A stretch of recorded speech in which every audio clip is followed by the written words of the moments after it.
എന്ന പെൺകുട്ടിയുടെ രാജ്യം ദാരിദ്ര്യം അനുഭവിക്കുന്ന സമയത്ത് ഒരുപാട് സമ്പത്തുള്ള ഒരു രാജ്യത്തെ രാജകുമാരനെ വിവാഹം കഴിക്കാനുള്ള അവസരം ലഭിക്കുന്നു.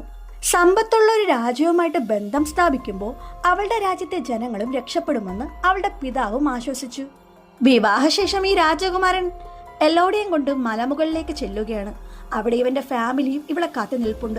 ഇവർക്കൊരു പ്രത്യേക ആചാരമുണ്ട്, അത് നടത്താനാണെന്ന് പറയും. എന്നിട്ട് ആ രാജകുമാരന്റെ അമ്മ അവളുടെ കൈവെള്ളം മുറിച്ചിട്ട് രാജകുമാരന്റെ കൈയുമായിട്ട് ചേർത്ത് പിടിക്കും. ഇത് അവരുടെ കുടുംബത്തിലെ പരമ്പരാഗതമായ ആചാരമാണ്, അതൊക്കെ പാലിക്കണമെന്ന് പറഞ്ഞ് ഒരു കുഴിയിലേക്ക് ഇവളെ കൊണ്ട് നാണയം ഇടിപ്പിക്കും.